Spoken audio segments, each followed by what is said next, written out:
튀르키예 시리아 대지진이 발생한 지 40여일이 지난 2023년 3월, 인천 공항에서 비행기로 12시간, 이스탄불 공항에서 아다나로, 아다나에서 큰 피해를 입은 하타이로 발걸음을 옮겼습니다. 이곳 하타이는 지진 진앙지에 근접해 피해가 가장 큰 곳입니다. 지진이 핥히고 간 자리에는 깊은 상처의 흔적만이 고스란히 남아 있었습니다. 도시 곳곳에는 붕괴된 건물과 잔해들로 가득했고, 그나마 멀쩡해 보이는 건물이라도 외벽이 크게 갈라지고 깨져서 당장이라도 무너질 것 같았습니다.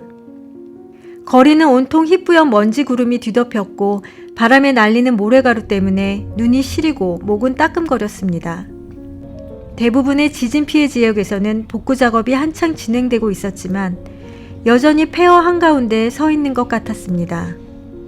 총회장 이순창 목사와 부에록서기 박요셉 목사 등으로 꾸려진 튀르키예 지진 피해 현장 방문단은 3명의 현지 선교사들과 함께 지난 3월 21일 이곳 하타이를 찾았습니다.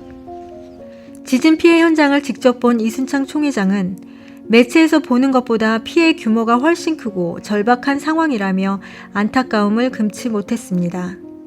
또 튀르키예를 향한 한국교회의 사랑을 현지 선교사와 협력해 꼭 필요한 곳에 전달되어 빠른 시일 안에 일상이 회복될 수 있도록 돕겠다는 뜻을 밝혔습니다. 피해 희생자들에게 애도의 마음을 전한 후 방문단은 데프네로 이동했는데요. 안타키아에서 8km 떨어진 데프네는 기아대책 긴급구호 대응팀이 구호 사업을 펼치는 곳입니다. 총회와 기아대책은 지난 2011년 업무 협약을 맺고 사역을 협력하고 있는데요. 이곳 데프네 히드로파크 이재민 캠프에서 주민 16,768명과 이재민 1,000명에게 매주 2차례 구호 물품을 지원하는 등 긴급 구호 활동 사역을 펼치고 있었습니다.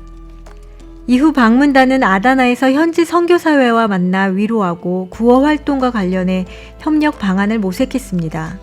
이를 위해 이 총회장은 하타이주 안타키아 재난관리청과 지역 행정부의 고위 관계자를 만나 협력을 당부하기도 했습니다.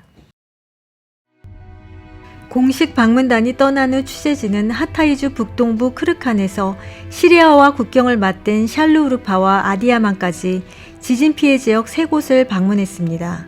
지진 피해가 집중된 튀르키예 남부 11개 주는 나라 전체에서도 가장 가난한 지역이어서 이곳에서는 더욱 처참한 상황을 마주하게 되었습니다.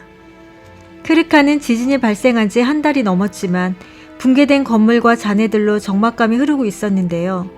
주민들은 언제 다시 올지 모르는 여진의 공포 때문에 집으로 들어가지 못하고 집 밖에서 텐트를 치고 생활하고 있었습니다. 비닐과 담요, 플라스틱 등으로 대충 만든 텐트가 대부분이었고, 이마저도 상황이 안 되는 이들은 노숙 생활을 하고 있었습니다. 동행한 한 선교사는 튀르키예 재난청이 마련한 텐트도 이 사람들에게는 기회조차 주어지지 않는다면서 성인 2~3명이 들어가기 힘든 공간에 무려 12명씩이 함께 거주하고 있다고 설명했습니다. 난방도 안 되고 가스 공급도 어렵기 때문에 겨울에는 추위를, 여름에는 더위를 온전히 견뎌야 하는 안타까운 상황이었는데요. 이곳에서는 가족들의 시신을 찾거나 그마저도 아직 찾지 못해 헤매고 있는 사람들을 만날 수 있었습니다. 튀르키예 시리아 대지진은 21세기 최악의 대재앙으로 역대 5번째로 많은 인명피해를 낳았는데요. 지진 피해 지역 11개 주에서 5만여 명의 사망자와 10만 7천여 명의 부상자가 발생했고, 이재민도 270만여 명에 달합니다. 튀르키예 정부는 1년 안에 지진 피해 지역의 재건을 완료하겠다고 공언했지만 현실적으로 쉽지 않아 보였습니다. 내 이웃을 내 몸과 같이 사랑하라는 성경 말씀을 기억하며 하루아침에 사랑하는 가족과 살 곳을 잃은 이웃들을 위해 우리 모두 간절한 기도를 모을 때입니다.